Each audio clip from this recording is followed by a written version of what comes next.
All right, well, good afternoon, everyone. This is Dennis Zabaglo. I am not Elizabeth Brown, as you may notice, but I'm the current chair of the Western Regional Panel. I'm with the Tahoe Regional Planning Agency. Glad there's a lot of you with us today. It looks like we have almost 100 people. And so this is definitely some interesting times that we're all in. Hope you're all doing well and maintaining some work. If you're like me, your hair is getting long as well, but we're really glad you can make it. And so, as I mentioned, I'm not Elizabeth Brown. I think a lot of you are probably aware that she has taken an exciting opportunity with the National North American Invasive Species Management Association, but we will not be without her. She's continuing to play an active role. We will certainly miss her leadership, her collaborative spirit, and excitement, and everything she's done to build this family. I'm just really grateful for everything she's done for all of us and for me. But just wanted to welcome you. And today we will start with a session on aquatic invertebrates. And so we have some great speakers lined up for you today. Alan Pleus and Jeff Adams from Washington Department of Fish and Wildlife and Washington Sea Grant, University of Washington, Chris Steffen with Department of Wildlife, Parks and Tourism, and David Hammond with Earth Science Labs Incorporated. Wanted to just kind of go through a few reminders for the meeting today and for the week, but we'll have our speakers present, and if everyone else can be muted, if you haven't done so already, but we'll be, if you can submit your questions in the question box and include who your question is for as we go through these presentations, we'll be doing them kind of back to back with a question session at the end. And so questions from that question box are those ones that will be answered, and Mason from Invasive Species Action Network will be facilitating those. And while you're presenting, if you can have your webcam on and unmute yourself, but then also if you're not speaking, please turn your camera back off. And if you're having any issues with your camera, that's fine, just turn it off and proceed with your presentation. And during the Q&A session, if all the panelists can have your webcams on, that will be helpful. Sometimes it's nice to see those faces in this virtual world that we're all in. Mason, is there anything I didn't add or anything else that we need to mention before we get started? That about covers it. Okay.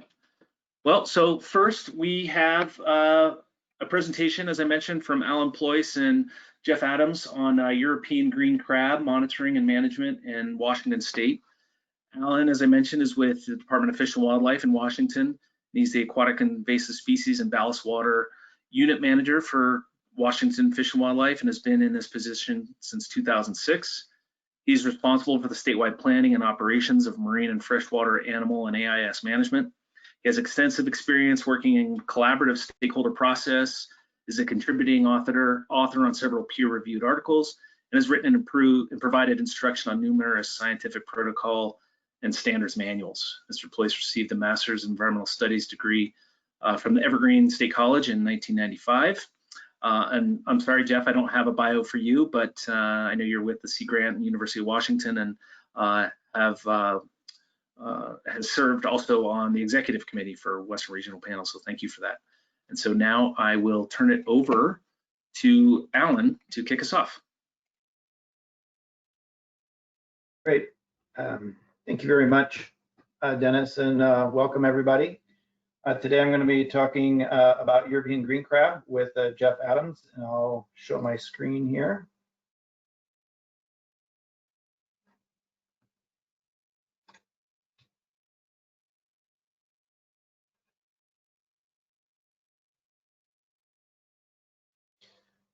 All right, so just a confirmation that the slides are up. Dennis, you're in kind of the presenter mode. So we don't see we see what you see, I think, with slides and your note pages. Okay. This is different than it was yesterday. Maybe go up to the display settings there.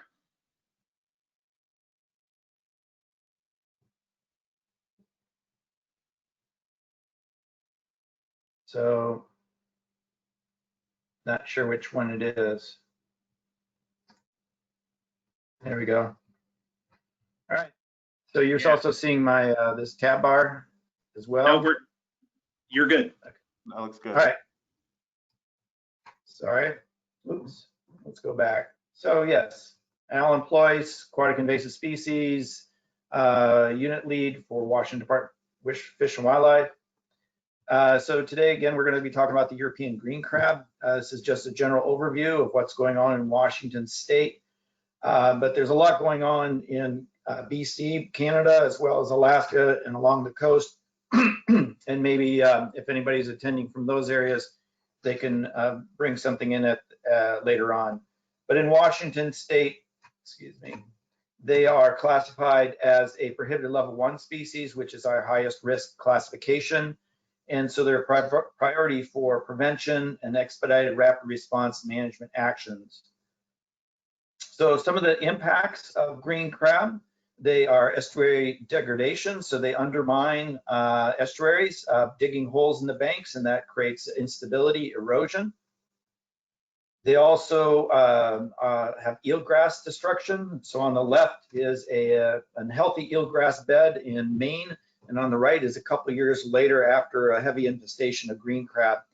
These are critical habitats, especially in Washington State, for our native Dungeness crab, as well as juvenile salmonid species rearing habitat. They're also very high predation on shellfish, and Washington State has an abundance of shellfish aquaculture industries, clams, oysters, geoducks, mussels, as well as Dungeness crab, and they're all threatened by this species. And then you can see here that this boat is completely filled with green crab.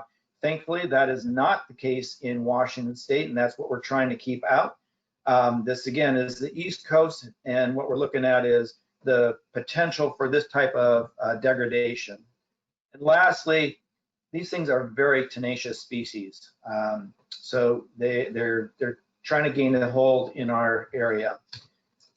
Last year, we pulled together with Department of Fisheries and Oceans Canada, Washington Sea Grant, Puget Sound Partnership, and we created the Salish Sea Transboundary Action Plan.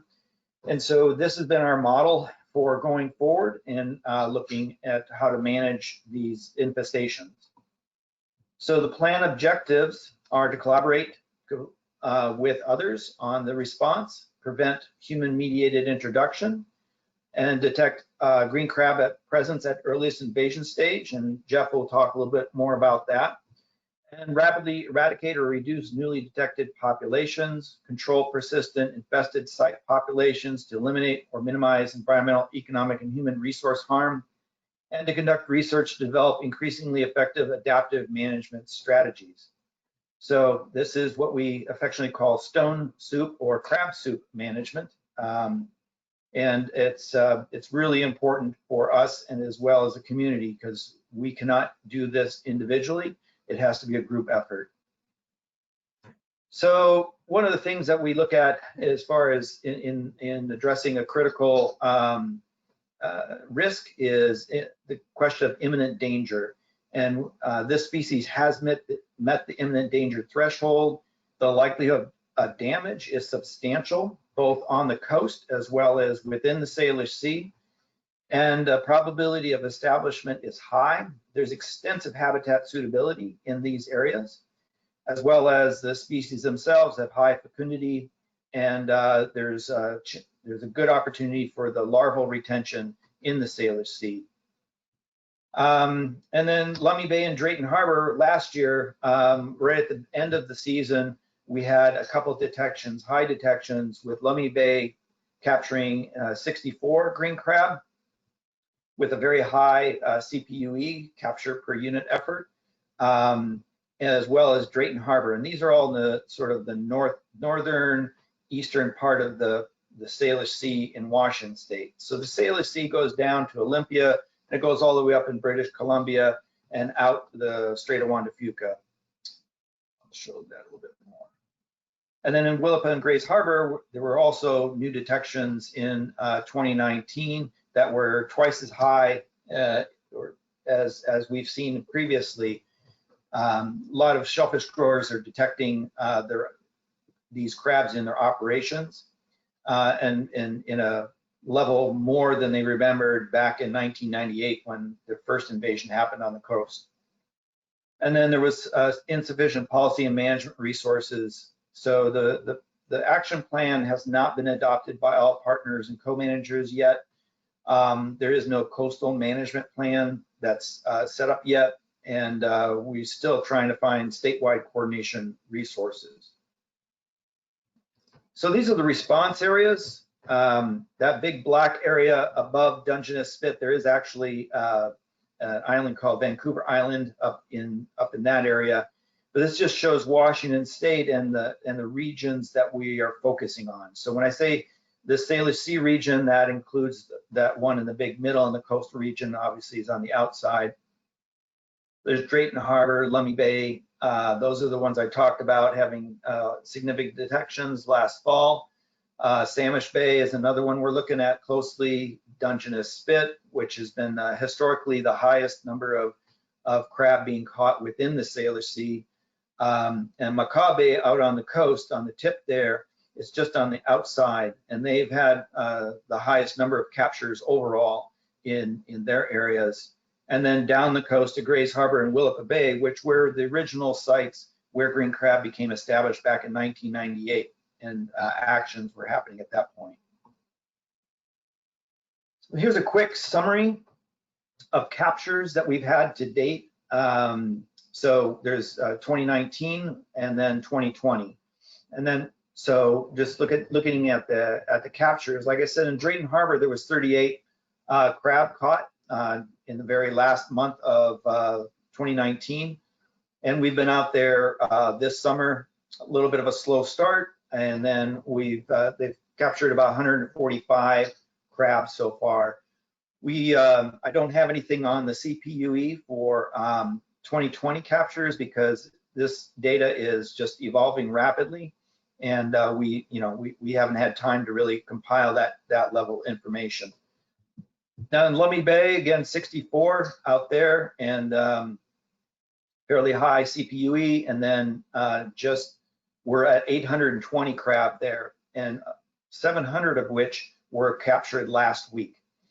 That's I'll go into that a little bit more in a few slides.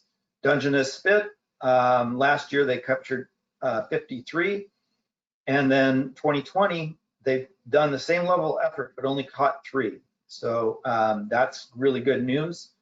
Samish Bay, 8 last year and 92 this year. That's a new hot spot for us. And then in the other Salish Sea region, it's been fairly low. Out in Macaw Bay, last year they had over 1,400 crab caught, and then this year they captured about 950.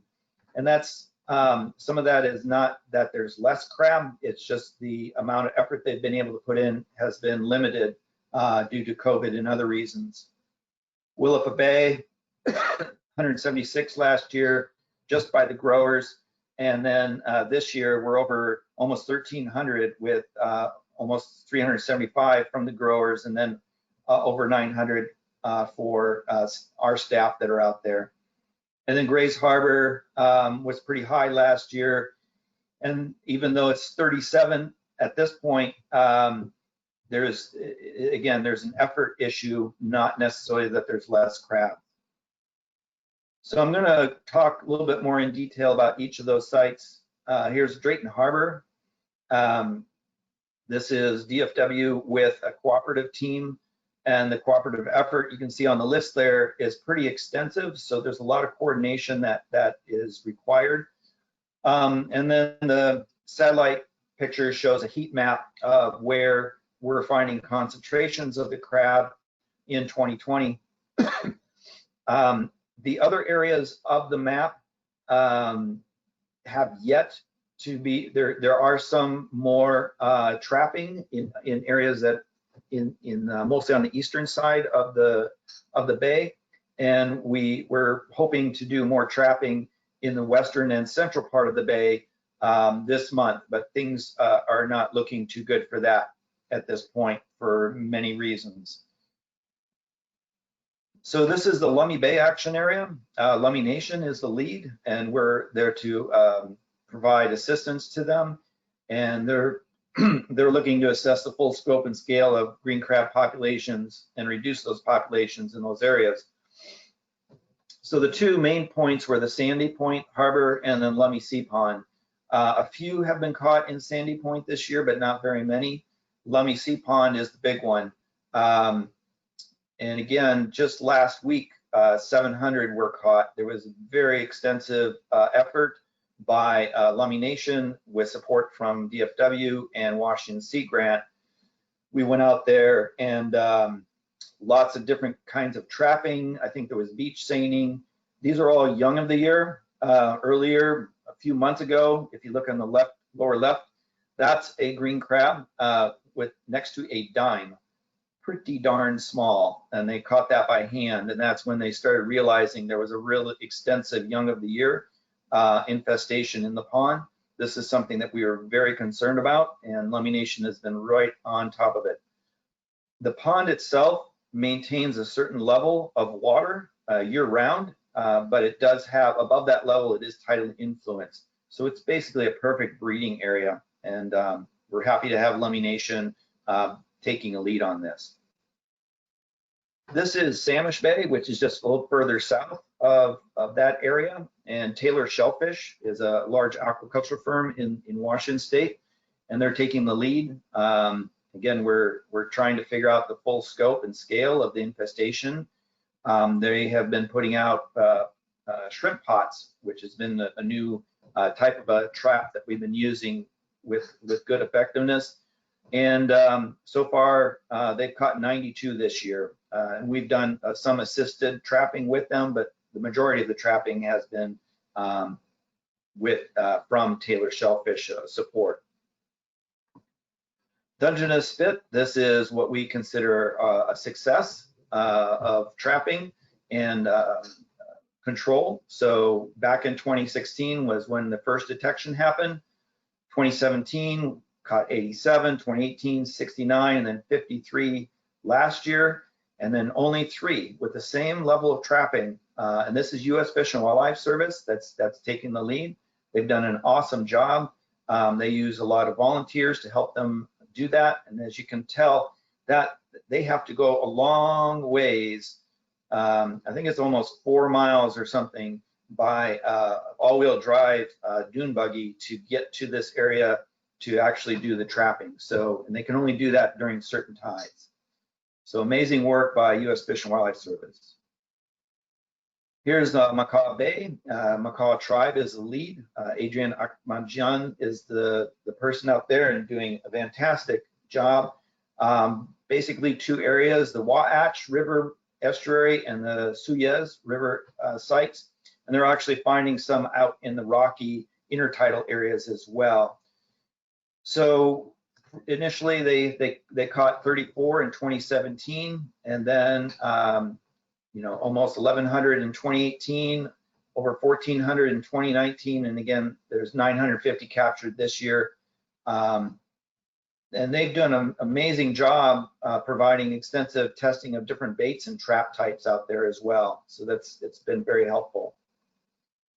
Grays Harbor and Willapa Bay.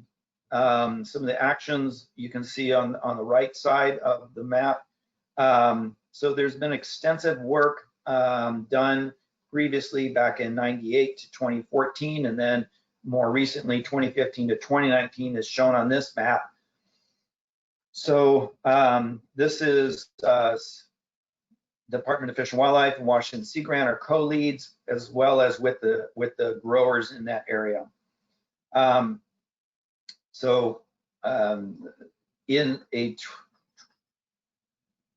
have to do my math here, but so in almost a 15, 16 year span, they caught over 1,300 green crab in Willapa Bay, and we caught over almost 1,300 just this year in Willapa Bay. So pretty heavy infestation. We're looking to do more trapping for the rest of the year. Again, Grays Harbor, we're very concerned about that area. Up in this area, we've seen a lot of evidence, and it's more that's a difficulty in getting the staff out and getting the trapping done, and fewer growers in this area to help with that effort. So as if green crab management is not hard enough, as you all know, we've been dealing with a COVID-19 pandemic. Our emergency funding just squeaked through last minute, so we were able to get some funding for this at least until the end of June of 2021. As many of you, we're mandatory telework. Schools are closed, so our staff are now finding other duties as unassigned to take care of both family and work. Always potential budget cuts because the pandemic has caused the economic shortfalls, as well as rapidly evolving COVID field protocols and personal protective equipment requirements. Social and political rest, and now West Coast is on fire. So we have very hazardous smoke conditions that are going on. For example, here's today's hazardous air quality map. And except for a few of them, they're all in the hazardous range of over 300. So we are trying to figure out what does that mean. And I'm trying to get, N95 masks to my staff so that they can get out there. But it's not only the smoke, but there's numerous wildfires that they have to dodge around and be careful of.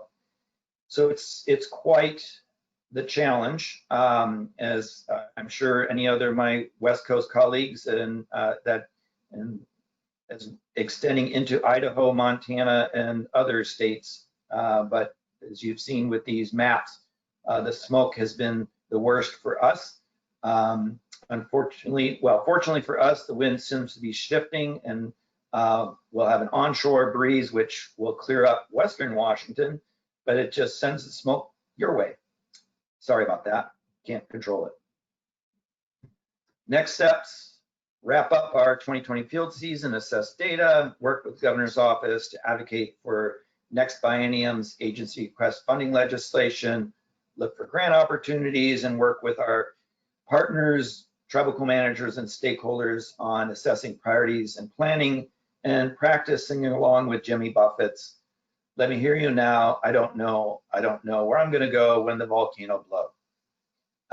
Hopefully I didn't jinx that. Thanks for the funding and by all these entities on your left and all these managers, partners, co-managers, and stakeholders on the right. Really couldn't do it without that help. So I guess we're going to hold for questions at this point.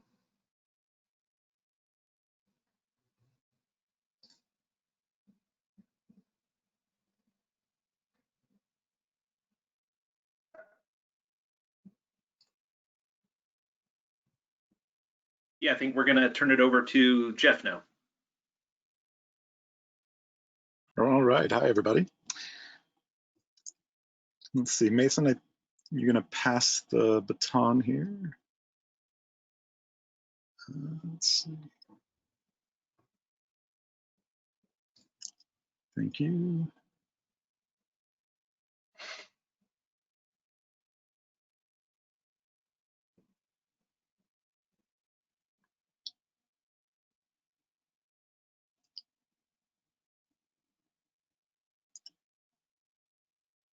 Just a moment here.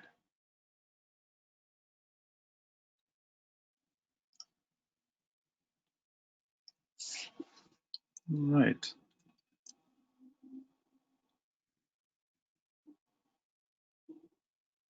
Cool. Is that looking okay? And am I sounding okay?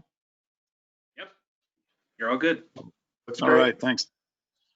Well, hi, everybody. And, it's great to see you. And I even have my camera off because I'm in a parked car in smoky Seattle at the moment while shuttling family to doctor's appointments. So this is, as Alan mentioned, some of the complications that we all face, and Crab Team has faced them as well. And I'll actually just share a few of those. And just to round out our time here, I only have a couple slides, and I'll just share a few thoughts about kind of where we are. And Alan gave an excellent summary about kind of where the numbers of green crab are.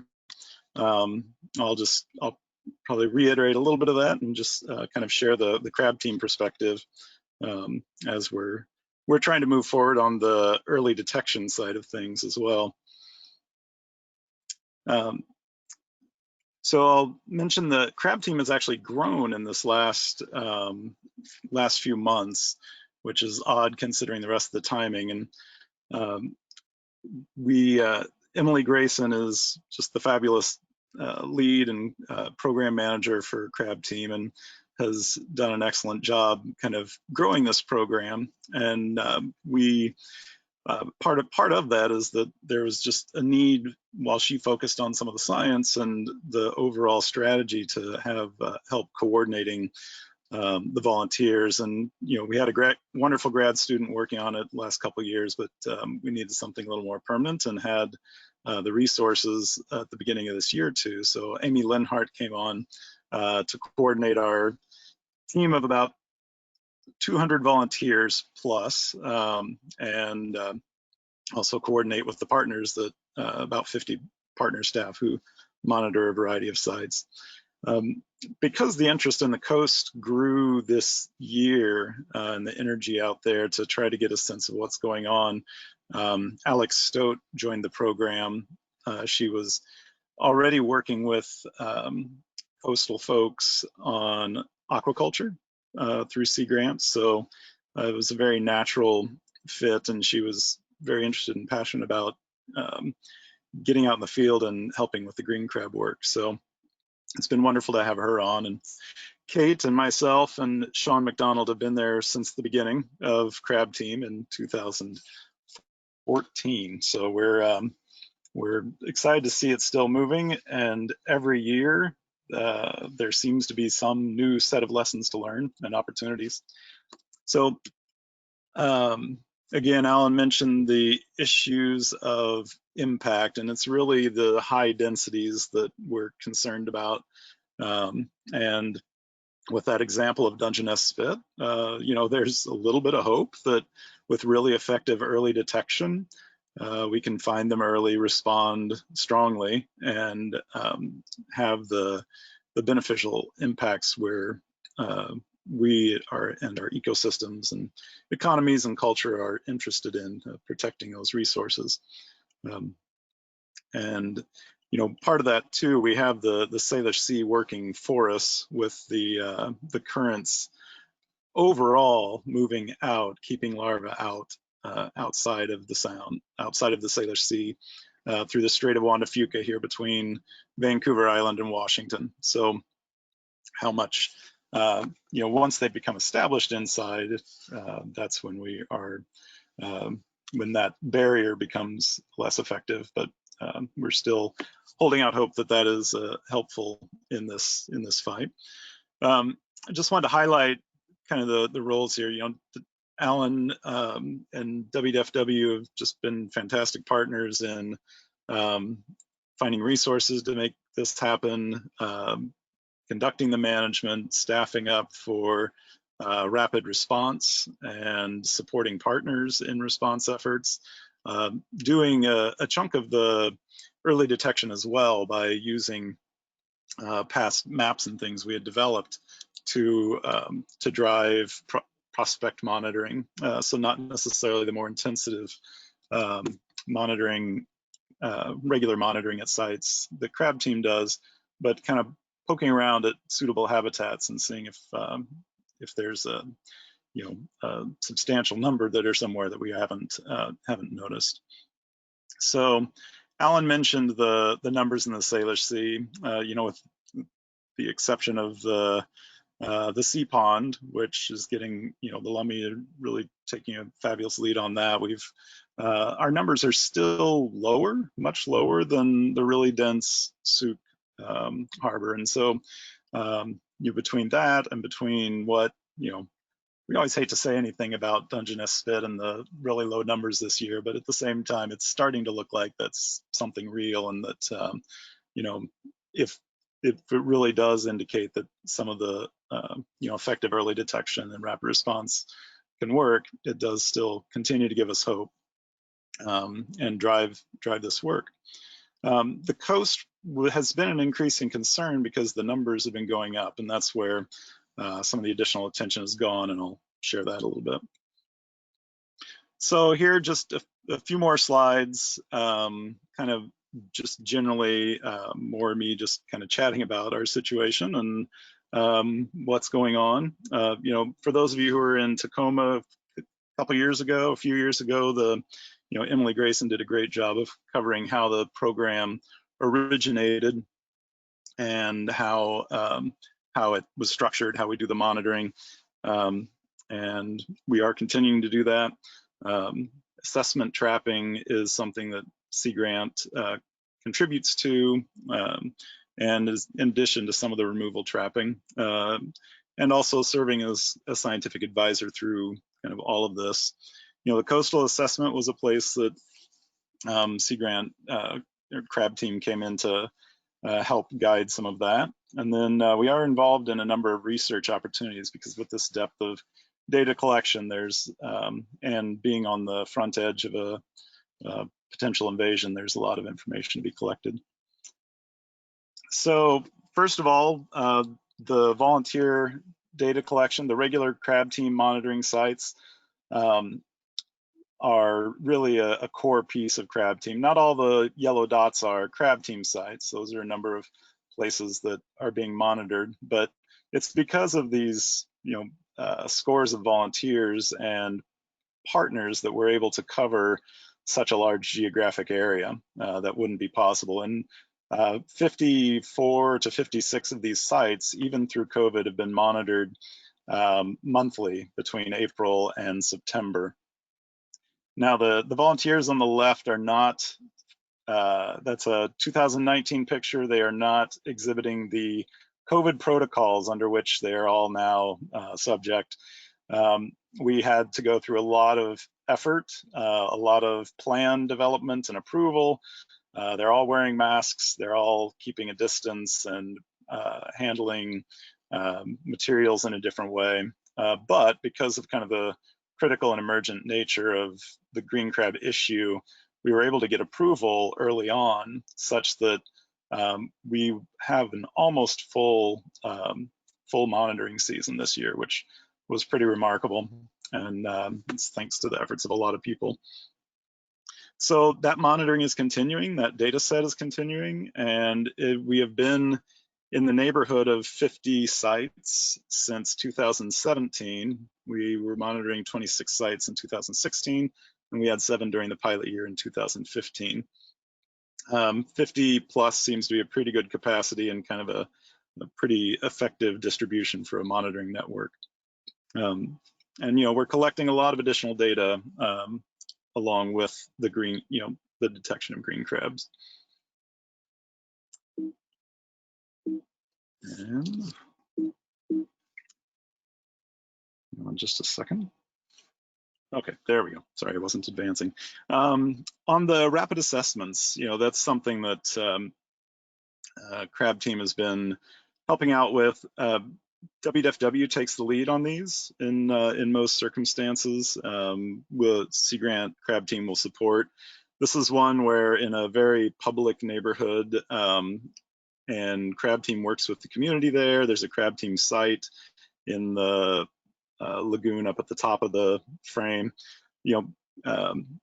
Crab team members had a detection in 2017, and this is just kind of wanted to share this as kind of an example of what some of these rapid assessments and kind of the follow-up can look like, when a detection is made. We generally hope that they will follow this trajectory where, we intensively monitor and we just find a smattering. And that's been the case for most of them, but as Alan shared, there have been a few places where the numbers are higher.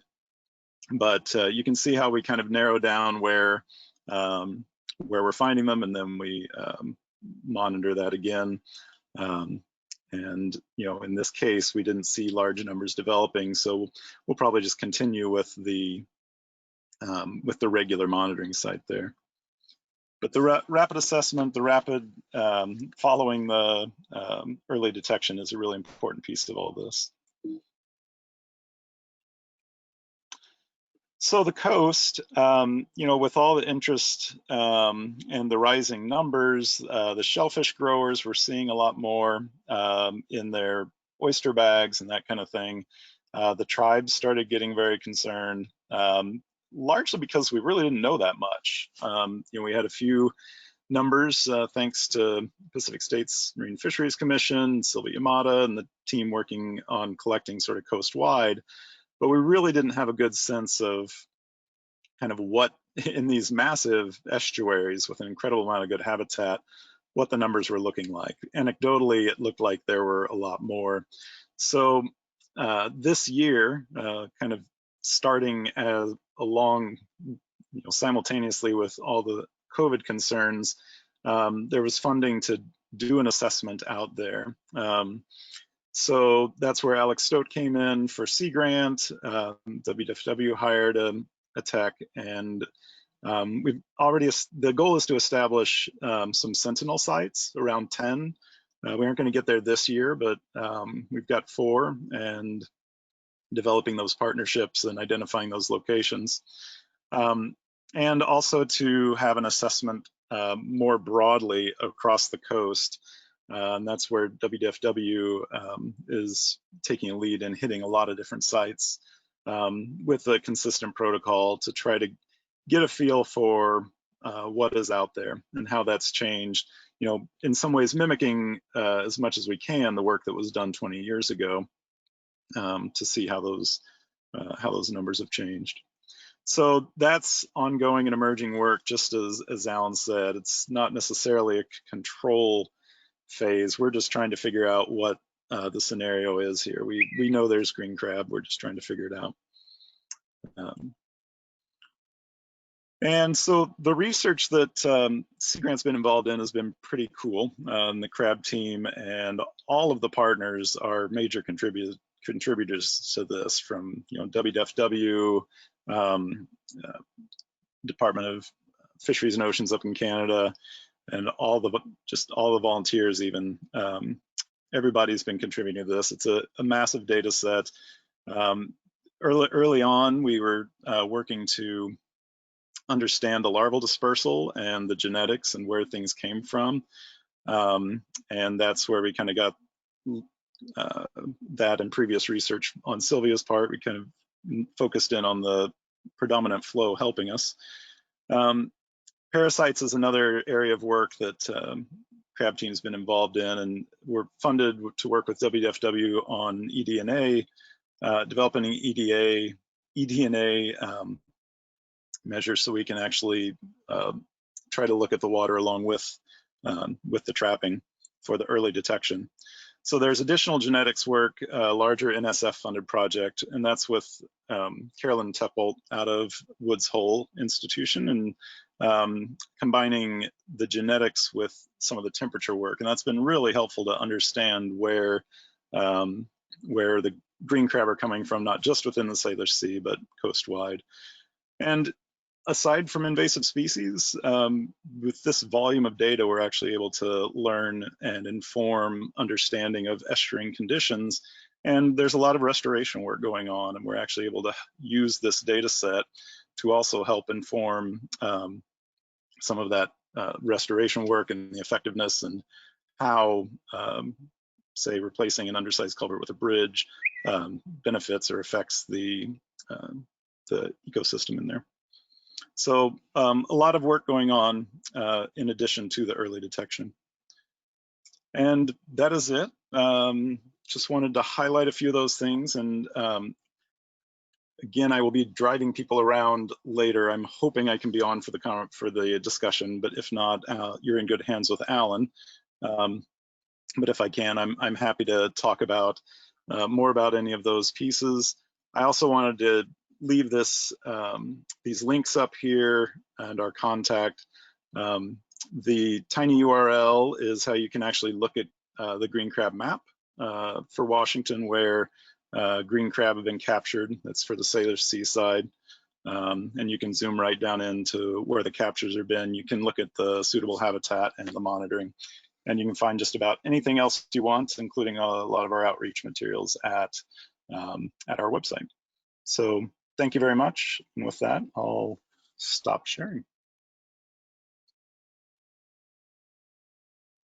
Great, thank you, Alan. Thank you, Jeff. Appreciate the update on the green crab efforts.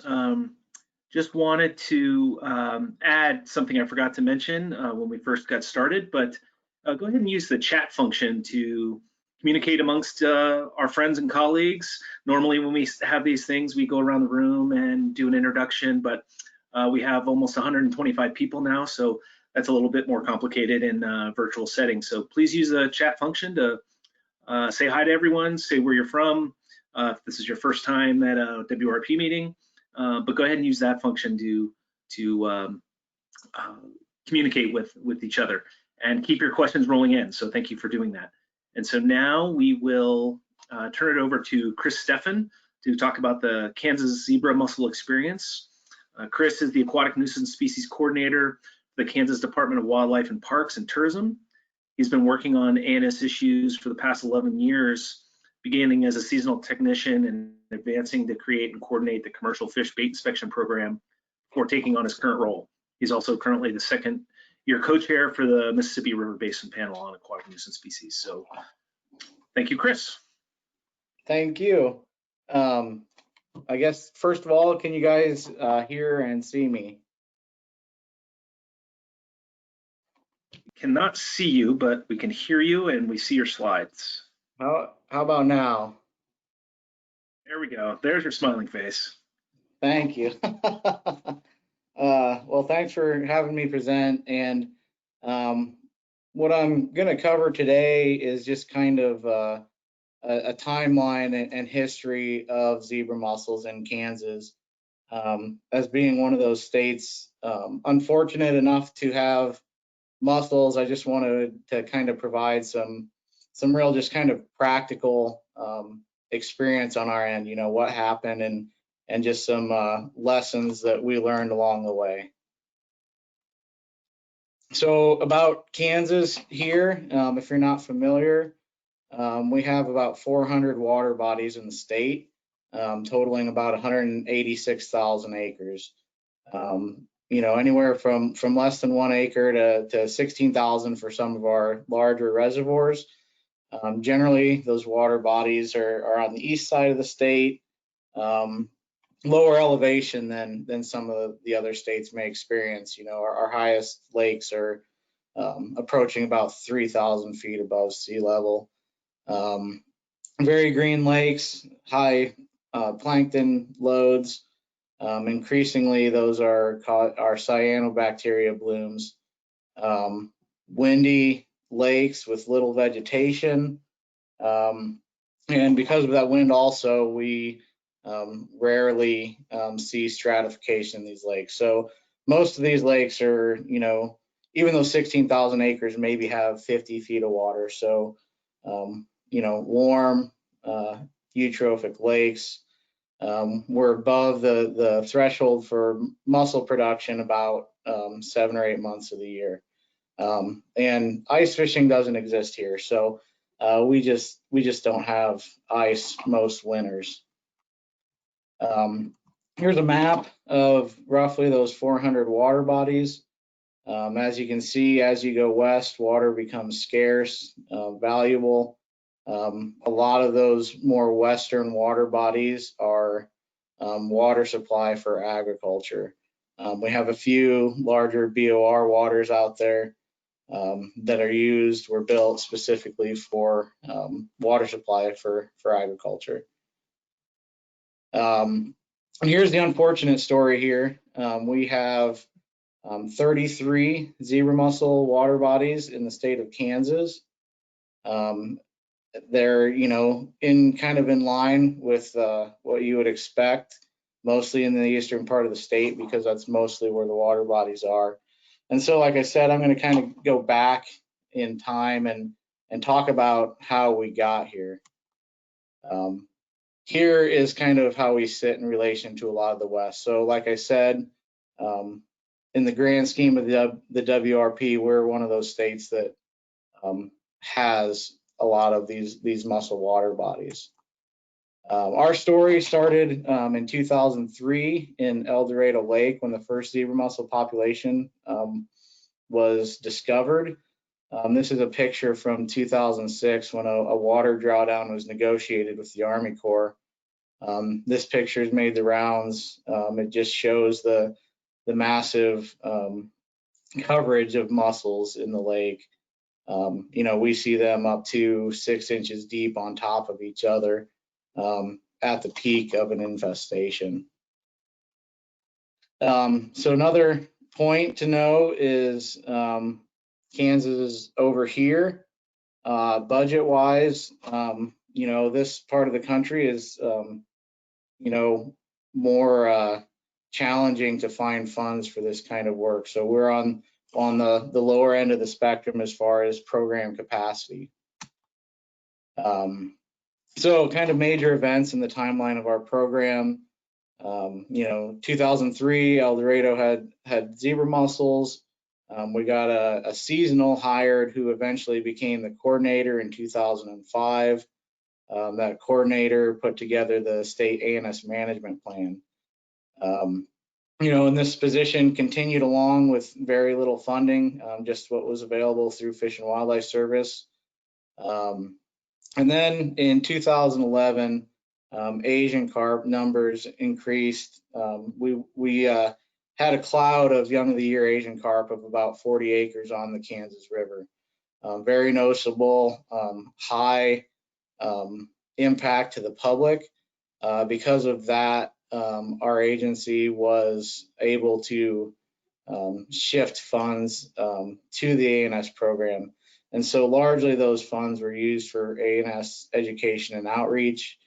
Another big event in 2012, we had 2 smaller cities. Both these cities are 2,000 to 4,000 people, but they both faced water supply issues related to zebra mussels clogging infrastructure.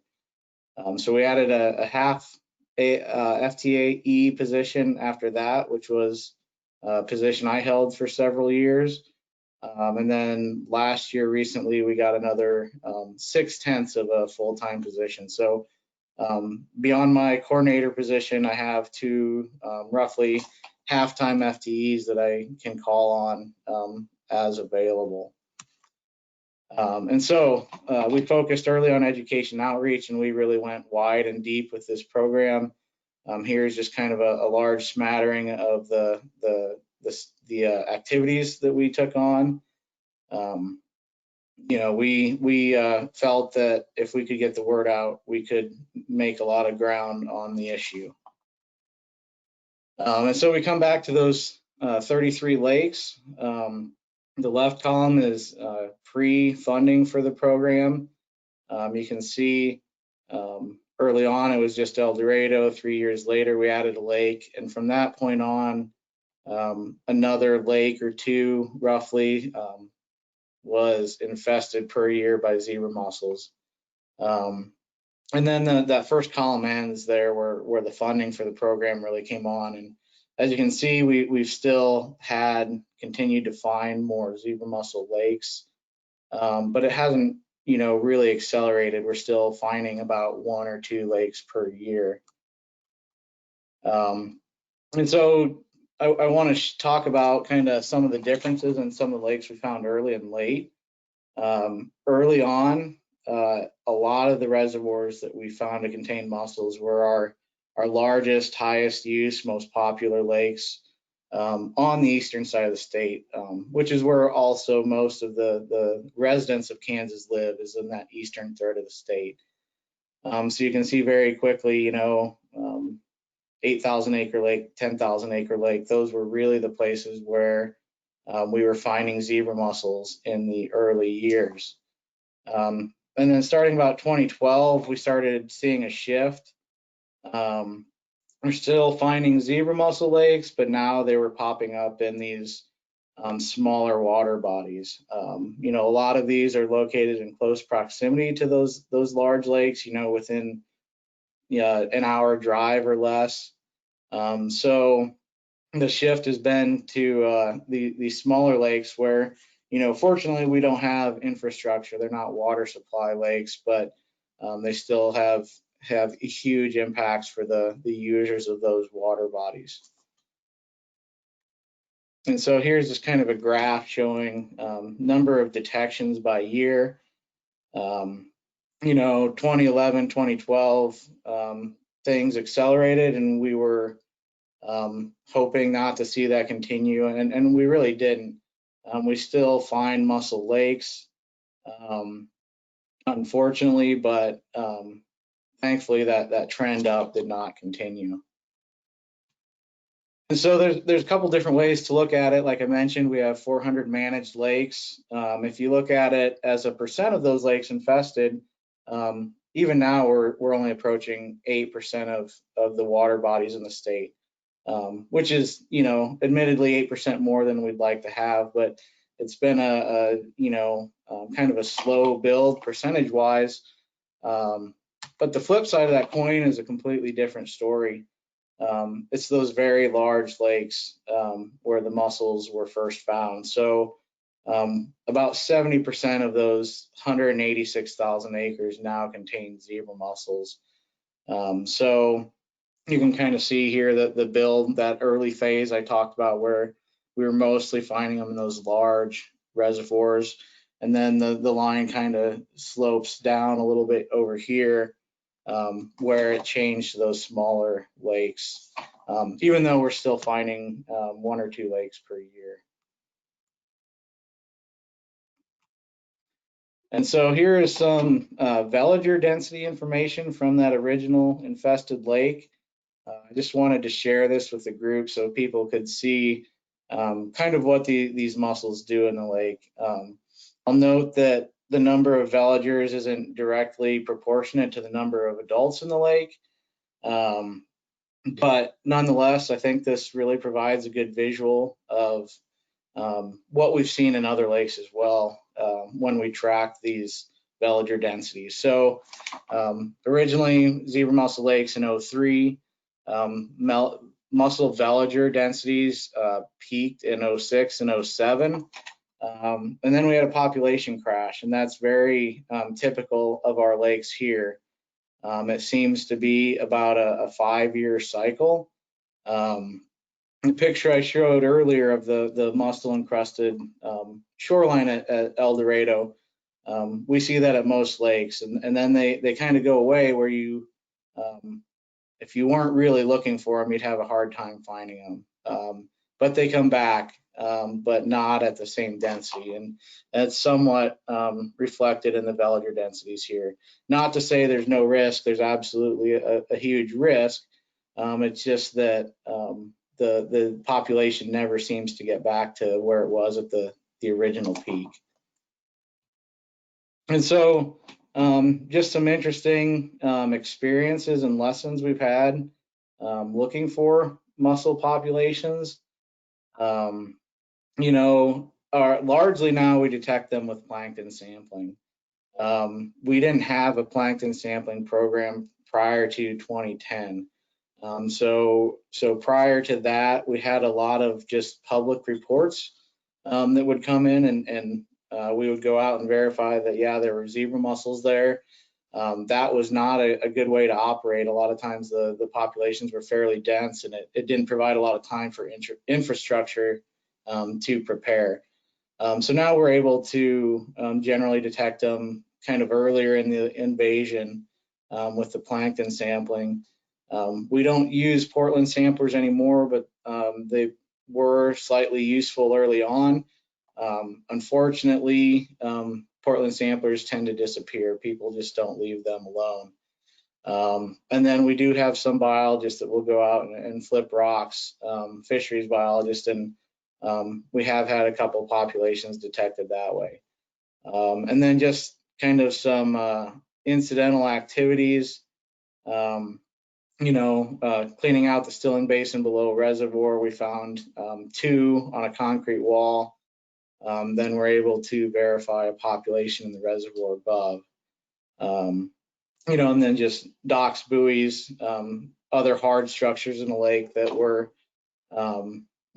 unfortunately found to have a zebra mussel on them. And then the most interesting one and my favorite one is a few years back, our game wardens got a lot of fancy sonar technology and located a bunch of vehicles in lakes around the state. One of those actually had about a dozen zebra mussels on it when they pulled it out. So, that's kind of a novel way to look for mussels. Probably not practical, but it was quite an experience at the time. And so we have detected these 33 populations at quite a spread throughout the year. Anywhere from April to November. But it seems September is kind of the peak of detecting a new population. And some of that's related to, I think, the holiday, Labor Day. We have people out on the water taking boats out for the year. There's just a lot of activity that lends itself to finding these new populations. And then one of the other things we've found in our work, if we get a report or if we get a positive hit for plankton, we go out and look for adults. And we learned early on, as convenient as it would be, wearing waders is not the way to find adults in a lake. You really have to go swimming. When a population is new, we don't see them in that top 2 to 3 feet of the lake. We will later, but early on, you've just got to get wet to find those adults to confirm what your plankton sample found. And so I talked some about the veliger sampling. This is more of a how we got to where we're at. No statewide sampling before 2010. We spent a couple years doing vertical tows from boats, but that's very time consuming. You've got to decon the boats. You've got to hire seasonals that know how to trailer and run a boat. So we moved to an oblique tow at access point regime. And so that allowed us to just have to decon the net, and they don't have to trailer a boat. You can cover 2 or 3 times as many lakes in a day using that oblique tow method. And so what we do, looking at that data from the infested lakes, we know our peaks in reproduction are in June and September. So we, as a limited capacity program, we'd love to sample, more, but we sample 102 lakes around the state in June and September. Each round of sampling is about 200 man hours to collect samples from those 100 lakes. And we target the larger lakes. They make up about 98% of our uninfested acres. And so kind of to verify that oblique tow method was the way to go, we had a new population of zebra mussels found in Pomona Reservoir. And so we tested several different methods just to see which method has the best probability of detection. And Pomona Reservoir is in eastern Kansas, 4,000 acres, just kind of a generally middle of the road large reservoir for us. And at the time had a very low density. We're looking at less than 1/10 of veliger per liter. So very low. We thought it was a great opportunity to test some of our ideas for detection. So we had 5 different methods we wanted to look at. We used a pretty standard plankton net, went out 7 different times to collect samples in triplicate at these locations. you know, I'll go through this real simply, but the first idea was, well, maybe you should be in the well mixed water, kind of in the main lake areas. So, you know, just visually, this is a vertical tow from the boat from these 3 locations indicated in yellow here. So just a vertical tow. Second one was an offshore. So this was, again, a vertical tow, but near the major access points on this reservoir. So about 50 meters off of the concrete ramp. Again, then the next idea is, well, if we don't need a boat, that would save a lot of manpower and equipment concerns. So we tried vertical tows right off of the boat ramp. And so the fourth one is, well, if you go out to that dock and you just throw the net and pull it back, you know, along the surface, what happens there? Like I said, these lakes are pretty eutrophic, high algae loads, but nonetheless, we thought, well, let's give this a shot as well. And then the method 4 is the one that we had started to move to, kind of based on some other work that hadn't really fleshed this out well, but showed some promise. So again, we went to these main access points, walk to the end of the dock, throw the net out, and then retrieve it near the bottom. This method is a little tricky. It's hard on the nets. It's easy to get sediment in the net. But we felt like from that other work, this is was our best shot at finding veligers. So again, 7 sample dates, triplicates at each one of those yellow dots. And microscopy was used to just count veligers. And so what we found is the oblique tow was far and away the best method for us. So again, you know, this presentation is how we got to what we're doing. And I mentioned that twice a year sampling with oblique tows. This information we feel really backs up that method, and we've had good success detecting populations that way. So we're going to continue with these oblique tows. And then one of the other concerns for our program, as far as we know, we only have zebra mussels. Our zebra mussels are generally near shore where we have hard structures. But as we have, you know, continued spread of zebra mussel, our program's really been focusing on the idea that, you know, just because we have zebra mussels doesn't mean there aren't other ANS to worry about. One of the things we find with the public is, well, they're everywhere. And so we've really had to change our messaging to, you know, not focusing on just the zebra mussel, but some of the other problems out there. And so the quagga mussel in particular, we're really concerned about because they seem to have this ability to colonize a much larger portion of a lake. And I think in our case, with these large silt-bottomed older reservoirs, quagga mussels could be significantly worse than what we've seen with zebra mussels.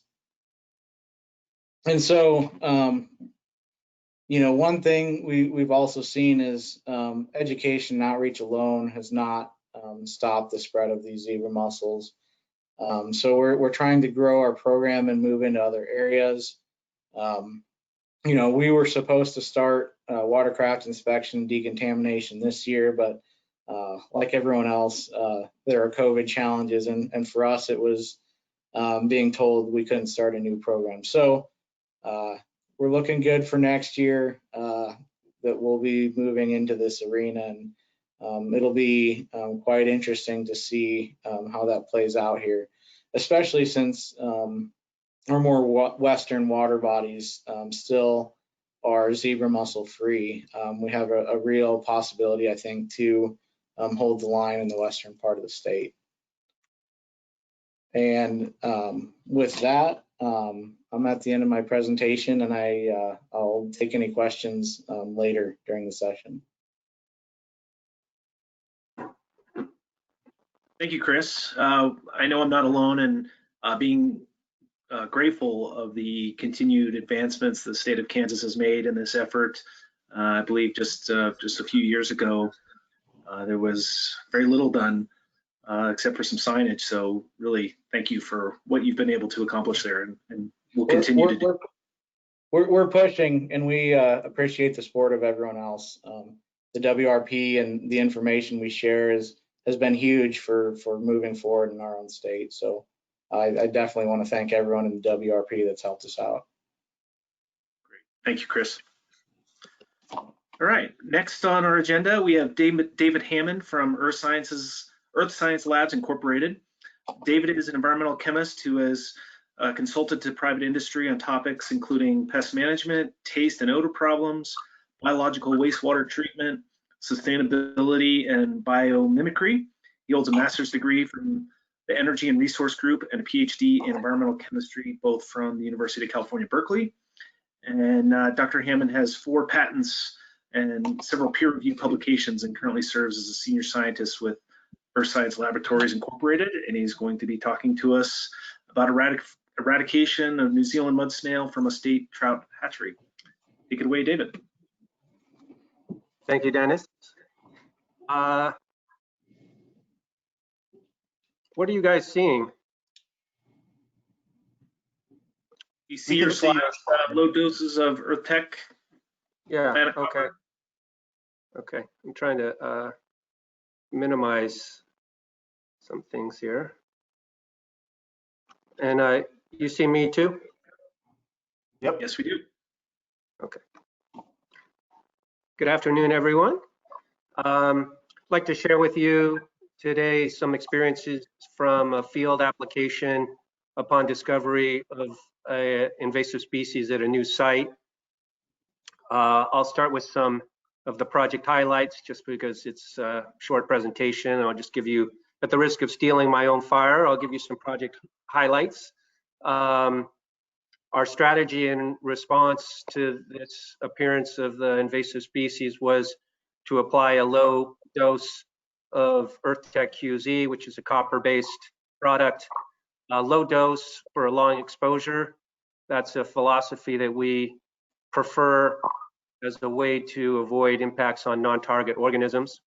Our dose rate was ended up being 0.03 milligrams per liter as copper. That's equivalent, same thing as 30 parts per billion as copper. And that's in comparison to the labeled rate of 1 milligram per liter as copper. The treatment period was 50 days. Approximate chemical cost was $5,500. And the outcome is that we believe it was successful in eradicating mussels from the facility.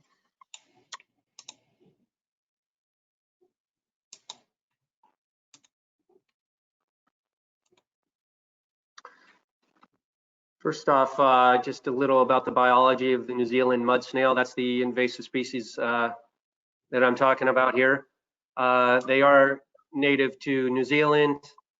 And some of the things that make them problematic as an invasive, one is that they're parthenogenic, so they can reproduce without fertilization. Females are born already carrying developing embryos, so that makes them explosive in their reproductive capacity.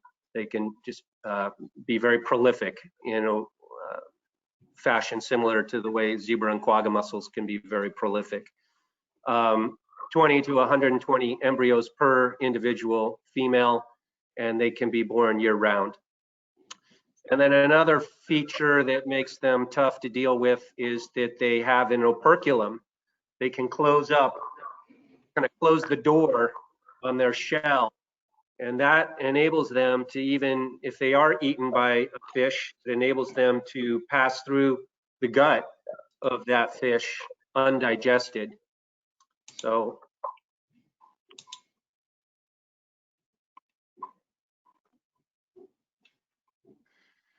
for the taxonomists among you, they come with 5 to 6 whorls, and sometimes they have a little ridge along each of those whorls called a keel. The operculum is kind of the trap door that would close that opening at the bottom, but the operculum itself is not shown there. As you can see, they're very small, just 5 to 12 millimeters in size. So that can make them difficult, to detect. They're often quite prolific, or quite abundant, I should say, by the time you know that they're there. They were first introduced into the US, first detected in Idaho in the Snake River back in 1987. Why do we worry about them? Well, just because they're so prolific. They can displace native invertebrates, and they outcompete natives for food and thereby disrupt the ecosystem. Their densities can be extremely high, 500,000 per square meter. And in that Snake River area, there have been 5 native mollusks that are now listed as endangered, believed to be a result of the presence of the New Zealand mudsnail. There's also evidence for having negative impact on mayflies, stoneflies, caddisflies, chironomids. Hey, David. Yeah. Just a moment. I'm sorry. It sounds like a bunch of folks in the audience are having trouble seeing your screen. I'm gonna try and take back the presentation mode and then send it to you. Send it back over to you. Okay. Sorry about that. Just a moment.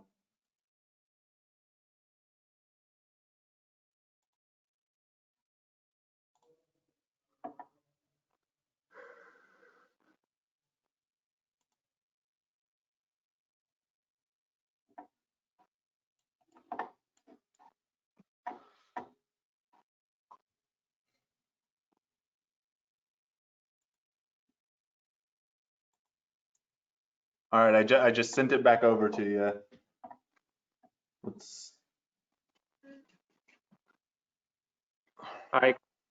Okay. I clicked on something that said show my screen.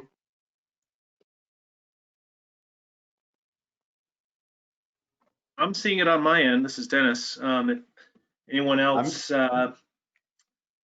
any of the other attendees, if you can go ahead and post in the questions, confirming whether or not you can see it. Yeah, and I don't really understand what you just did because all I had a little message pop up on my screen say show my screen, so I clicked on that. You'll have to let me know if you're seeing what I'm seeing, which is now a mostly black and gray slide with maps of the distribution in the western states. Are you seeing that? I am, but it sounds like some people aren't. It looks like maybe refreshing of attendees' web browsers has helped to a certain degree. Is that for me to do? No, I think some of our attendees. Yeah. Because I'm seeing it on my end, so I'm not sure. Okay, I have the attendee view open as well, and I just refreshed, and I am now seeing David's slides. So yeah, those of everyone in the audience, try refreshing your screen, and hopefully that will solve it. Looks like that's helping. Great. So hopefully you're seeing a map of the western US showing the distribution of New Zealand mud snails. Of course, they're native to New Zealand. They've become naturalized in Australia and parts of Europe. They were first found in the US in the Snake River in 1987. They've since expanded to Montana, Wyoming, Utah, Colorado, and a few other states listed there.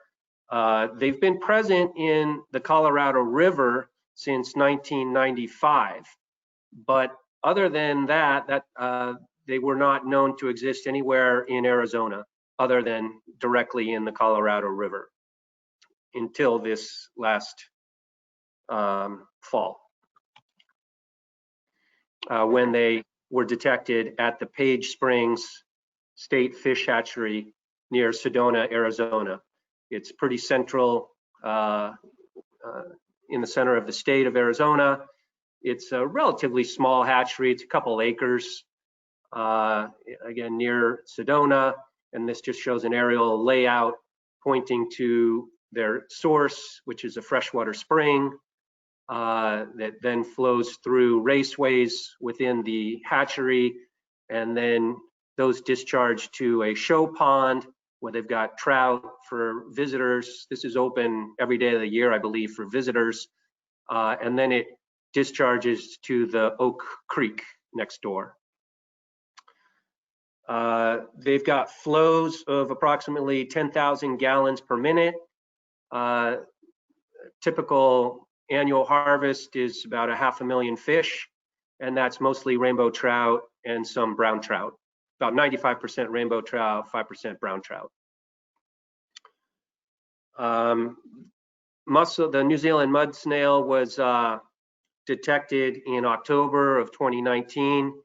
Folks from WRP actually were the ones who alerted hatchery staff about the existence of EarthTech QZ as being a product that had been successful on controlling zebra mussels, so they suggested maybe it could work for New Zealand mud snail. So they contacted me, and within a couple days I was there at the facility and advised them as to how to, I came up with a treatment protocol that we felt would be safe for the fish and get the job done of eradicating them.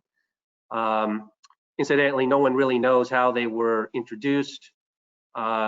There's speculation that it could have been some other state staff who did some training exercises in sampling, and they were traveling to different rivers and water bodies, and they could have possibly brought them in on their equipment or waders, but no one knows for sure exactly how they got in there. So being that we'd never treated for this pest before, the question is, you know, what dose do you need and for how long? And we leaned heavily on our past experience to come up with that, especially these final few examples of treatments within fish hatcheries. We've been used successfully in a number of fish hatcheries and never had any problems with the fish. And that's been borne out by the fact that many of the fish hatcheries come back to us to buy more product and use it again multiple times per season and in subsequent seasons. And given that the health of the fish is their primary concern, the fact that they keep coming back, I think, is as good an indication as any that they feel it's good for the fish, safe for the fish. So none of those fish hatcheries were rainbow trout, but I had rainbow trout and steelhead salmon, and which is the same species, just the difference being whether they've been to the Pacific Ocean and back or not, or been to the ocean and back. I had those on my radar previously from consideration of a treatment at Lake Piru in California for quagga mussels. There's steelhead in that habitat and a lot of concerns about the impacts on Omicus. And so a couple years back, I had contracted with a third-party lab to do ecotoxicology of EarthTech QZ on Omicus. And they did a 4-day toxicity test and came up with the no observed effect concentration, meaning the highest dose at which no effect was observed on the treated trout was 240 parts per billion as copper. Granted, in this test, the observed effect is death. So it's not to say that there's no other sublethal effect. There could be, but for the purposes of these ecotoxicology tests, this is a mortality test. And then later I felt that was not enough. 4 days is typical. In fact, a lot of toxicology is done on just 24 hours or 48 hours, but you want to know a bigger picture. And so it was outside the normal scope of the lab, but I encouraged them and eventually got them to agree to do a substantially longer test of 21 days. And interestingly, we found that it was essentially the same.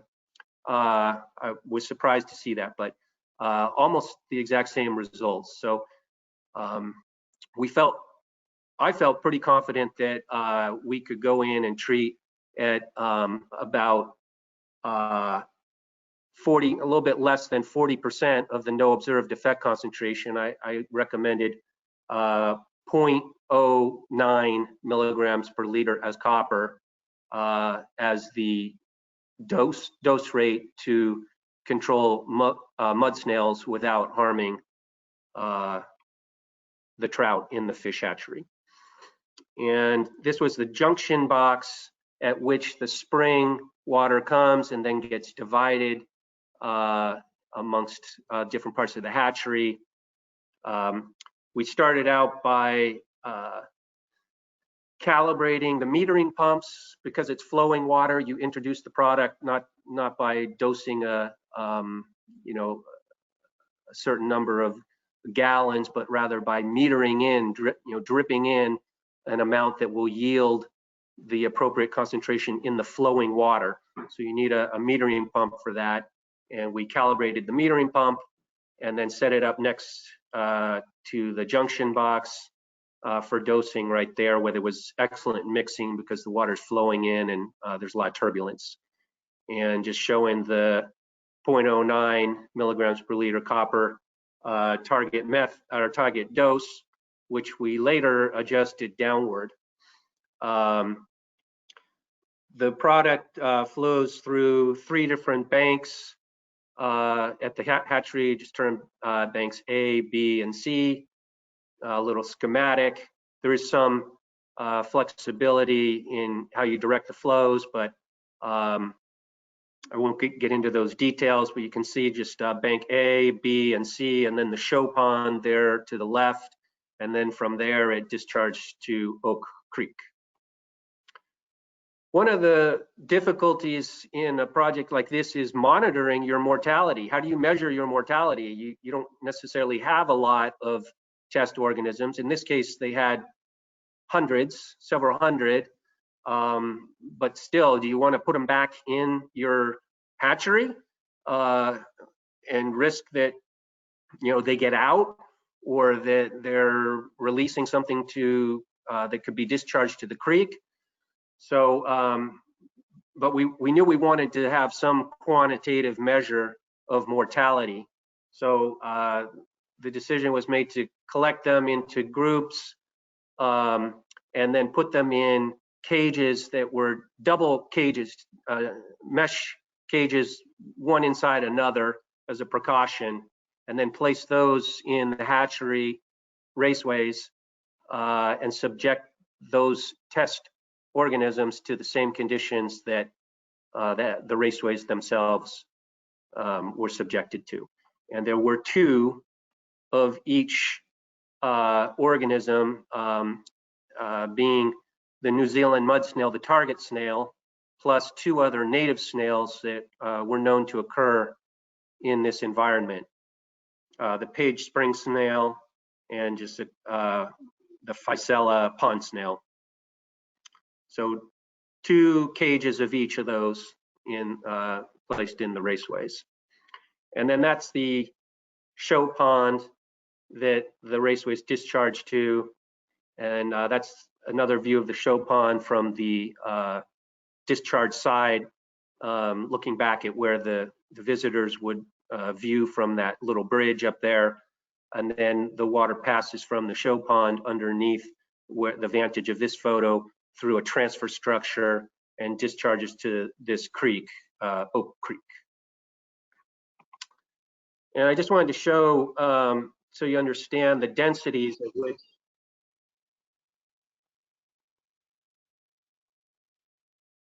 I don't know if you were able to hear the audio. I think maybe the audio doesn't transmit when I play it. But anyway, that was a quick video just showing very dense population of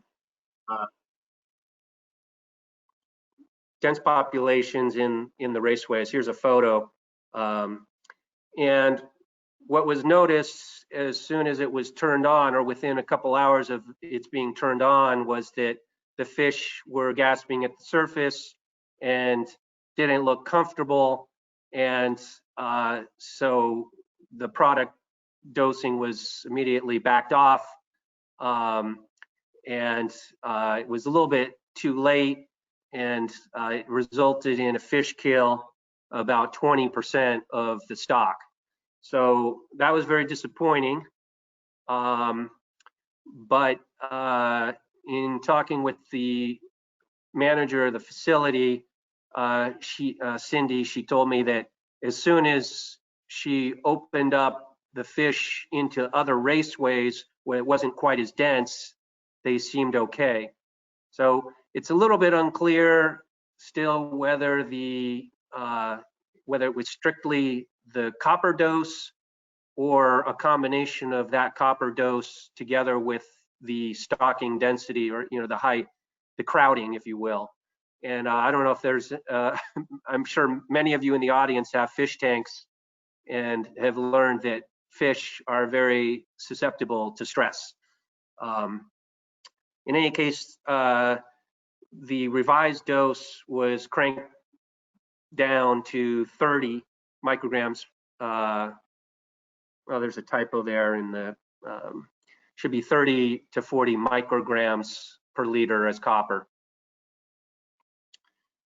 And that dose was let run until one tote of the product was just completely spent. That's the tote there on the left. You can see it's a 4-foot cube. It's 275 gallons. That's what cost the $5,500. And at that dose rate of 30 micrograms per liter as copper, it lasted 50 days. And as far as monitoring of the mortality of the snails in the cages, the red line is of the New Zealand mudsnail, the target pest, and the other two lines are the native spring snail and pond snail. You can see they're pretty similar. The mudsnail was a little bit tougher. It was about 9 or 10 days before seeing significant mortality, and by about 18 to 20 days, well, let's see, I guess 30 days to get complete mortality. Again, the red being the invasive, the other two being the natives. The good news is that the natives bounced back very quickly and very strongly. Once the product was turned off, within a couple weeks, they were back more than they had been even at the start of the project. This paper, or this, the study portion of this treatment was written up in a paper by folks at the Arizona Game and Fish Department, and it's available open access through Management of Biological Invasions. Is a Reebok site. I'm sure you're most of you are familiar with that, but you can find that paper for free online. And just I'll mention that this was a new experience for use of EarthTech QZ, but in that way, it was one of many new ones because of the successes with quagga mussels and zebra mussels. When there's another mollusk pest or biofouling, it seems they find us. And so we've had the opportunity to test against a few other invasive mollusks, such as the faucet snail, Chinese pond mussels. There was only one location in the entire US where they were known to occur, and that's that photo at the top. They get very large, and that was in New Jersey, and concerns that, didn't want that invasive spreading anywhere else. So they were successfully eradicated from the New Jersey ponds in 2019. We're working with apple snail control in the south, in Texas and Louisiana. Ram's horn snail is a mollusk pest that affects catfish farming. Conrad's false mussel is in the same family. It's a dracenid. It's one of the other few other mussels in the same family with quaggas and zebras. We've also had projects controlling Asian clams. And then finally, these last two, the colonial hydroids and bryozoans, are not mollusks, of course, but we've had experiences with those too. And I just mentioned this because you know, it's an invasive species group.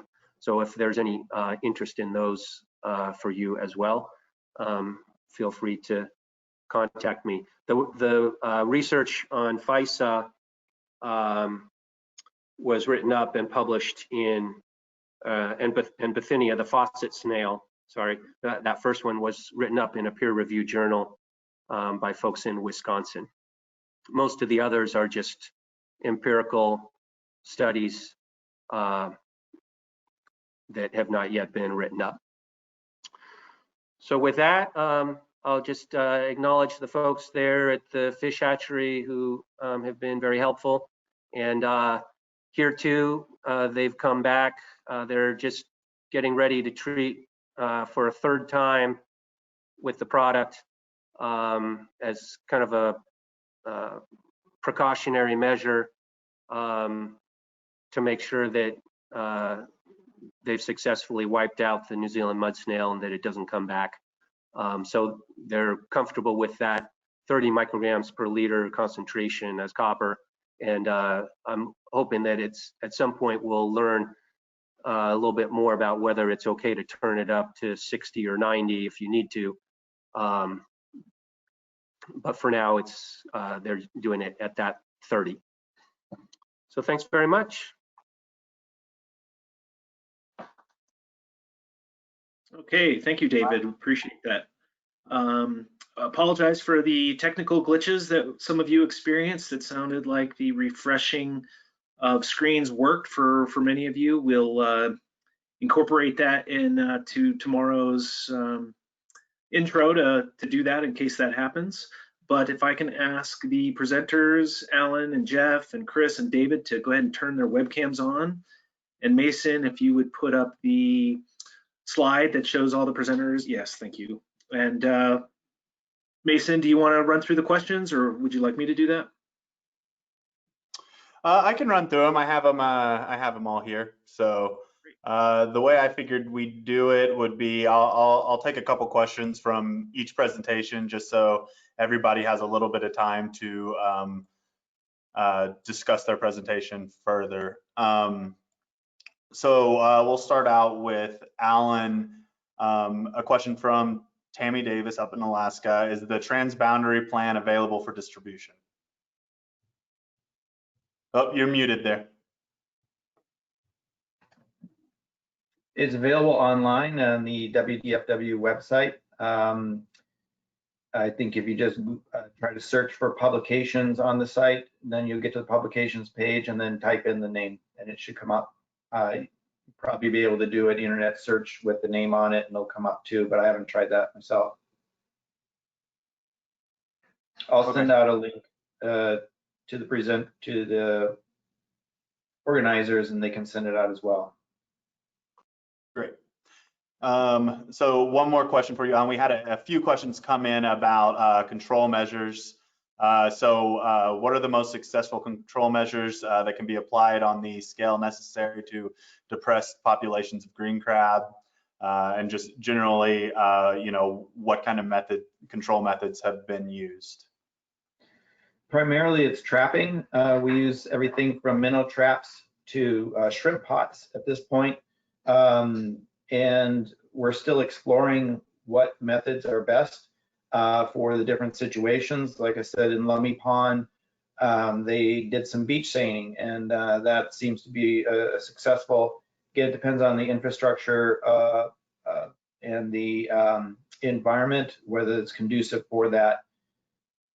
So it's all manual at this point, and we've actually had success hand catching them in some locations. But thankfully, the populations haven't been, you know, so large. But that's trapping is basically it. Great. Next question for Chris from Jajit Carr. What methods have been working for protecting other lakes, being proactive, and are there other lakes susceptible to mussel infestations?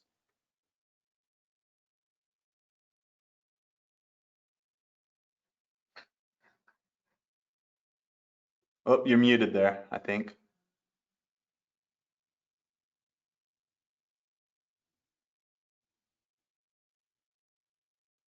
Still muted.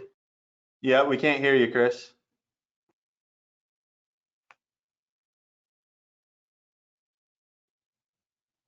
There you go. Thank you. Yep. Can you repeat the question, please? So what methods have been working for protecting other lakes, being proactive, and are there other lakes susceptible to mussel infestations, from Jajit Carr? Yeah, I mean, I think given the range of infested lakes we've seen in the state, you know, anything from shallow to deep, you know, I don't know that we have a lake in the state that the mussels couldn't survive in. So I would consider them all susceptible. And like I said, we have a couple small private lakes where they do entrance inspections, but it's really hard to measure success. With the education and outreach, I think that gets us a ways. The fact that we're still only seeing 1 or 2 new infestations rather than an exponential increase of numbers of lakes per year, I think we're doing some good. But one of the biggest challenges is measuring success. You know, how do you know your education outreach prevented an infestation? And that's just a really hard thing to wrap your mind around and gauge. So, you know, our plan is just to continue to build capacity and move to more of a WID type program.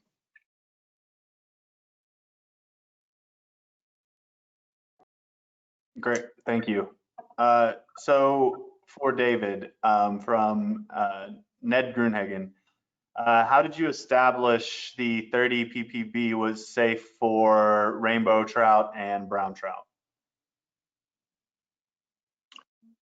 Well, that they didn't die. That that was the dose at which the operators of the hatchery felt the fish didn't change their behavior and continued to reproduce and grow and reproduce as normal. And they've now used that twice and plan to do it a third time. If they get indications that there's that it's not okay, I imagine they would discontinue it or lower the dose further. But it's simply been empirical. Our attempts, as I described, our attempts to determine a safe dose told us it should be higher. We should be okay to dose a higher concentration, but it turned out for these particular conditions, whatever the density or the water chemistry, we're not sure, but a higher dose was not safe, but the 30 seems to be safe.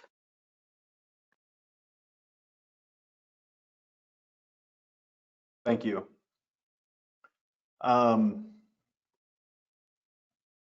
So Alan, this comes from Christine Moffett. Alan, what is the total funding that you need to continue your green crab response, and what would you do with the additional funding?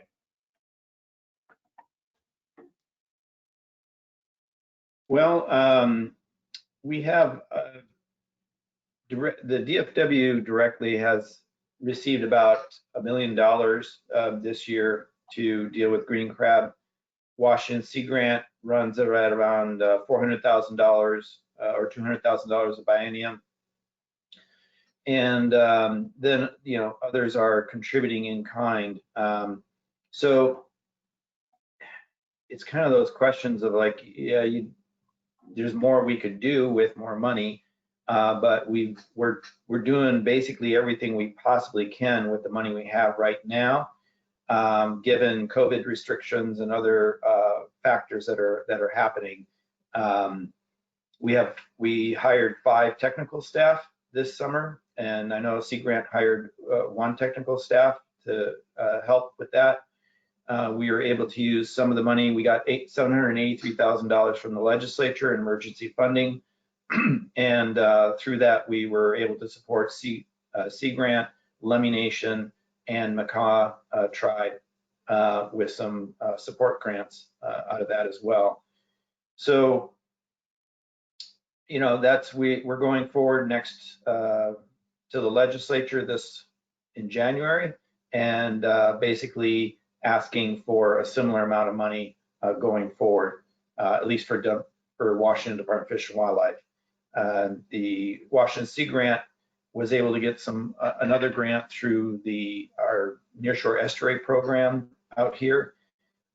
So we're always scrambling, and the more money we have, the more we can do. There's a lot more research that we'd like to do, more experimentation with the equipment, a lot of different areas that we could work on. And I think basically we just have to show people that we're being effective in controlling them. And at this point, we have some big areas, especially Lummi Sea Pond is going to be a big area that we're going to have to really clamp down on really hard. Again, with the Lummi Nation taking the lead and us supporting them on that.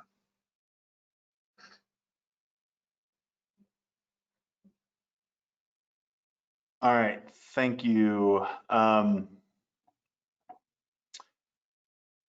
Okay, next for Chris again, from Phil Matson. Seeing how most mussels are detected in September, I'm curious to know the thermal regime for Lake El Dorado. Is there a pattern you can see, i.e. holding temperatures? It appears to us, our lakes get very warm in the summer. It's not uncommon to have water temps above 90 in July and August. And so I think what we're doing is exceeding that temperature where they're really able to breed. And so as that water temperature comes down, reproduction goes up and makes that population more detectable. But I think the other part of that is kind of working back from there. When did that lake become infested? You know, we know these things can grow and reproduce multiple times. In Kansas, they grow fast. So I don't know if that is the point at which an infestation the year before becomes abundant enough to detect, or if it's a population introduced earlier in the season that does that. But regardless, it just seems like in those newer lakes that fall reproductive event is more detectable than the early summer event in June. Great, and I've got one more question for you, Chris, so I'll just go ahead and present it. From Joanne Grady. It's been great to see the Kansas program grow. Is there anything that you need from the WRP to help bolster Kansas's program? So far, the biggest thing, Kansas is kind of a funny state. You know, in general, we're middle of the road people. We normally don't stick our neck out, but we don't want to fall behind. And so the information that the WRP has been compiling and sharing, including all the maps that were created, you know, showing budgets and program capacity, Those have been great. They've really gone a long ways to show that, to show our legislators and our agency folks that we're behind. And that's not a comfortable place for them. So I think the biggest thing is information sharing amongst the WRP. We're also looking at some sort of boater fee to help increase funds to our program. And the way that the WRP allows us to share that information has been really invaluable as we move forward with those discussions. So I can't think of anything more specific. I think we've been able to move a lot in the last year or so with the information the other states have shared. Great, thank you.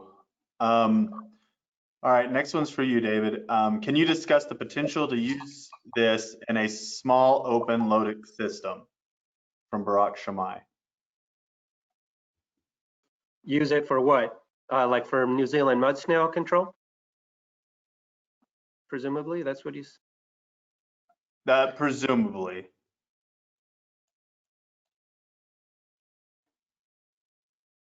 Oh, you're frozen, David. I don't think we're getting. We have done that quite a bit for zebra and quagga mussels. Our protocol for treatment. You guys, everything okay? Yep, you came back. Oh, you're muted. You're muted now, David. Okay. Just as. Okay. How about now? You're back. Yep. Okay, I didn't do anything. Okay. Just as we relied on our experience for treating flowing waters with zebra and quagga mussels as a template for applying a similar protocol to treating New Zealand mud snails in a hatchery, I would rely similarly on our experience treating zebra and quagga mussels in open waters to attempt to control mud snails in open waters if someone wanted to. We would have to file the necessary paperwork regarding labeling and permitting, but that's pretty straightforward. It's not time consuming or wouldn't cause a big delay. And we would follow a similar label or similar directions for use, which would be a low dose for a long time, meaning 30 days or so, just in a lake, ideally a small lake. If it's a big lake, you've got problems with containing the chemical. How do you prevent it being from diluted by currents and wind and waves and all? I'm assuming if it's a very large lake, you wouldn't want to treat the whole lake. But this summer, we're treating a lake that's 100 acres near Chicago for zebra mussels. And I think lakes up to a few hundred acres are certainly feasible. And of course, anything smaller, something like a rapid response where you're just treating a few acres is, of course, easier and cheaper. But And Barak did clarify that his question was in reference to in a stream. In a stream. Okay. Well, a stream is a different story because it's a different regulatory environment. You'd have to get a special local needs permit, and but logistically, I mean, not to say that couldn't be done. If you got the permitting and the allowance to do it, then I would treat a stream similarly as you would a pipeline. Consider the stream just a big pipe. And of course, the main difference is most pipelines are leading to, if it's a pipeline leading to a water treatment plant, the whole purpose of the water treatment plant is to kill everything anyway before it goes out for drinking water. Not the case in a stream. You've got the concerns about non-target organisms. So, that's a problem. But logistically, if you got over those hurdles or problems, got past those concerns, then you would treat it with just metering in the product like we did for the flowing waters going through the hatchery. We just meter into the stream for the flowing waters going down the stream. It's doable. Great. And one more question for you, David. From Joanne Grady. Did the snails make it into their source water spring? No, they don't think so. They have the native snails up in the source water spring, but to their knowledge, the New Zealand mud snails are not in the source water spring. Okay, thank you. And then, so we have a couple questions for you, Alan, related to trapping. How many staff total cover the areas that trapping is occurring, and what bait is being used for European green crab trapping from Kimberly Fuller and Benjamin Wishneck? So DFW has 6 dedicated staff led by Chelsea Buffington from our crew. She's permanent staff. And then we have the 5 technical staff that are seasonal. Washington Sea Grant has numerous, Emily Grayson, Sean McDonald, and then we mentioned Alex Stote, who's on the coast now. And up in Drayton Harbor, there's numerous people. Northwest Straits Commission has 1 dedicated coordinator working with us.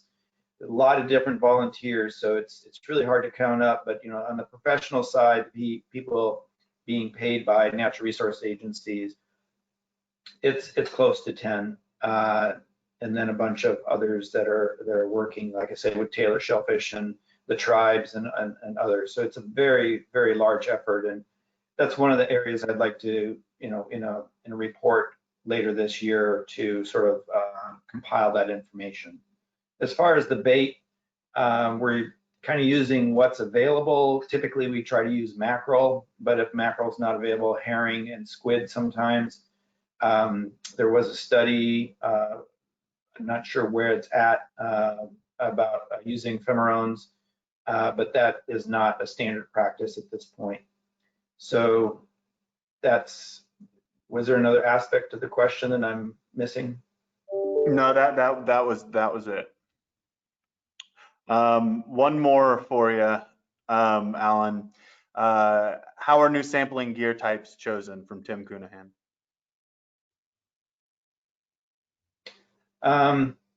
The standards, the minnows and the fukui traps have been around for a long time, way back since '98, and so we try to use those as our standard metric.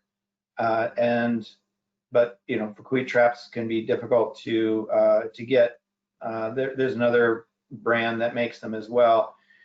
So there's been more expansion into different trap types. Some of them are based on East Coast methods, as well as what's available out here. So on the West Coast, you know, recreational shrimp fishing is pretty popular, and there's these large traps. So they probably look more like a very large minnow trap with some funnels entering in that the shrimp can get into. Those are being probably the most effective so far. So that's one of the areas that we're expanding our capabilities. However, the problem is they don't collapse down, where the fukuis and the minnow traps can be stacked and collapse down so that they're easier to transport out onto the mud flats. So that's a big problem, is, you know, access out there. And if you've ever had fun walking on a mucky mud flat, then you know that you can get stuck out there, and having more weight is not helpful. Great, thank you. So we've got a question for Chris from Nate Owens. with the number of lakes infested with invasive mussels in Kansas, and as you begin to think about starting a WID program, do you feel that you will have issues convincing leaders in Kansas that the fight is worth it? For example, the greatest benefit might be to the west versus Kansas, and how are you approaching this? That's really a good question, and one we work on a lot. What we've moved to is kind of phrasing the zebra mussels as more of a warning. Yeah, in the absence of sufficient funding, they have spread. But that's not the only aquatic nuisance species out there, and it's likely not to be, into the future, we're going to have other challenges. And so when we look at WID, we're selling it as more of a holistic approach for all aquatic nuisance species. So we're using the mussels as a cautionary tale. If we don't fund these things, if we don't do anything, they spread. And the information that's out there is that the quagga mussels could be quite a bit worse. And who knows what the next challenge after that will be. And so we're not giving up on the zebra mussels, but we're also rephrasing that as an example of what could happen with other species. Great. All right, so we are approaching the end of our time. I'm going to present one more question to you, David, and then there's a couple more that have gone unanswered, and we will circulate those to our presenters and get those answers, and then get those circulated if that's all right. So the next question for you, David, is from Roger Pika. Sorry for that. For David, what was the treatment used for multiple year classes, specifically young of the year?